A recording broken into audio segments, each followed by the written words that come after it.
Hey, happy Video Friday, coming to you from my deck and my messed up backyard. We're doing a backyard renovation. It's just in shambles right now, and I might look a little red to you today because I'm under my red umbrella and it gives this red hue. It is beautiful here. We have had hot weather for the longest time, but we've had a few days of lower humidity in the 80s. Walking the dog at night is just like perfection if we go around 9 o'clock. Same thing early in the morning. I love summer. Even on the hot days, I love it. I just find a pool and sit by it, and I can handle the hot days or just stay inside. I am lucky enough to have air conditioning. So that's what I'm up to. What am I going to talk about today? I'm so excited because I'm going to talk about the next duet in the Life series, which can be read all on its own. You don't have to read the first duet. You should, but you don't have to. The second duet is called Pieces of a Life, is book 1. It'll be out September 13th, and then 2 weeks later, the second book comes out called Memories of a Life. And this is childhood, friends to lovers, to time passes and it goes from to an enemies to lovers. It is kind of a thriller, a little bit of a suspense. There's some angst. There's like the first Life series duet, there is an element of a near-death experience in it. But these characters, Dr. Josephine Watts, she is a forensic pathologist, so she's a medical examiner. And then there is Colton Mosley, who is a homicide detective. And I did the dual timeline, so the timeline of when they're young, and then you have the timeline of when they're adults in their professions. And I know some people don't love what they consider like this back and forth. I did it in the Jack and Jill series. I've done it in several books when it works, and I'm not patting myself on the back, but I'm kind of patting myself on the back. It works, you guys. It really works in this one. In fact, I fell so much in love with the timeline of when they were young that I found myself forcing the writing at times to go back into the present time because I was just loving them as children so much. And you'll get the dual timeline through both books. I can't really describe the feeling of this story. I mean, there are times when you're on the edge of your seat. There's times when it seems really dark. I mean, the prologue, you guys, if you read the prologue to the first Life series duet, you know how I like to start off this series. You don't even have to read the prologue, to be honest with you. If you're not a prologue person, skip the prologue and just go to chapter 1, and it totally will not make a difference. But if you're like me and you want that hook that's going to have your mind spinning, then read the prologue. Anyway, there is such a deep love story with these two characters, and I think it's because they're so well developed in their childhood relationship. They're neighbors, they're friends, they get into trouble together. I love young Colton and young Josie, and bringing it to their current life as adults is interesting because the love, is still there. The attraction is so hot. And there's also this woven element of true hatred on her part towards him. And there's the mystery part of how this unfolds. The back and forth is so important, the dual timeline, and everything that I give you from their past is relevant to their present time. And I'm so proud of how this story came out. It has, in the second book, a heavier feeling to it for sure.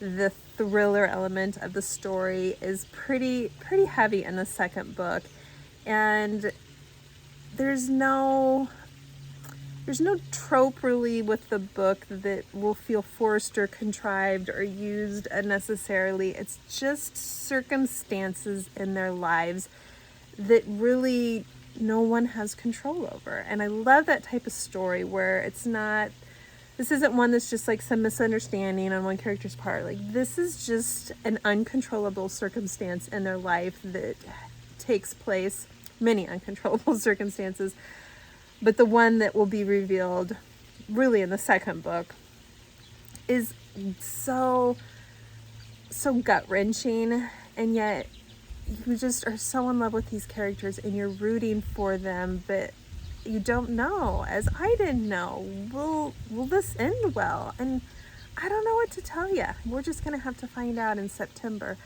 But I love these characters so much. I love these characters the way I loved the Transcend characters. I love these characters the way I loved my Jack and Jill series characters. These characters just dug their claws into me, and oh, they have a hold of my heart.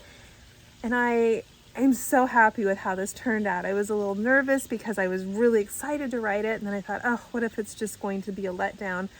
But it's not. It's not going to be a letdown. I think you guys are going to love this storyline. You're going to root for these characters. They're going to crawl into your chest and burrow into your heart, and you're just not going to want to let them go. I think this is going to be a huge book hangover for people. And yeah, can you tell? I'm like so super excited about this.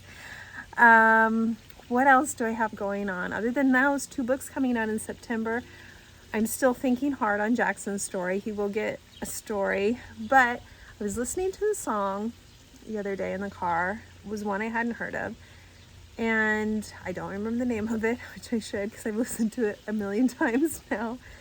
It like inspired a whole story for me. So I messaged Jen the other day. I'm like, I don't know if I can write Jackson's story right now. I have this other story now that just like popped into my head. I listened to one song and like this whole story came to me, like not every part of it, but the inspiration for it.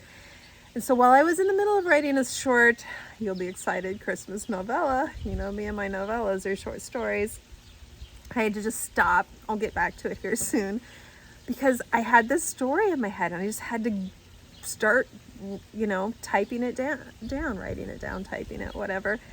And it just started flowing. I had like 10,000 words in a matter of like a couple days. It was just there. I mean, the story's going to be longer than that, but I just had to start getting it down, and these characters wanted me to get to know them and introduce themselves to me, and it's all weird stuff I'm talking about in my head. But I'm pretty excited about it. The feeling this story is going to have, I think it's going to be a little bit like the Fisherman series, a little bit the feeling, the emotion. It's a bit of an age gap story as well.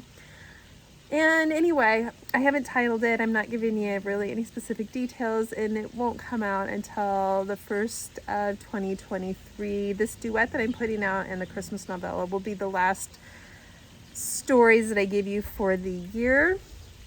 I'm going to take a little time here to get my son going in the next month on his, he's doing a new online schooling, and I'm going to enjoy the rest of the warm weather and find a pool wherever I can to sit by and just enjoy the rest of my summer as we finish the editing on the second Life series book, and just enjoy the creativity flowing through me right now. It's pretty exciting, and I can't wait to share it with you guys. So I hope wherever you are in the world that you are doing well, and we'll talk again.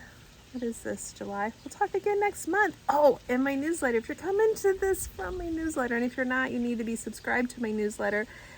I have the prologue in chapter 1 of Pieces of Life for you to read. And I'm going to give you 3 or 4 chapters of it before it publishes. So I want to get you hooked. This is not a KU release. I'm not saying it won't go into KU. I honestly don't know yet. I'm just being honest. It depends how the wide release goes.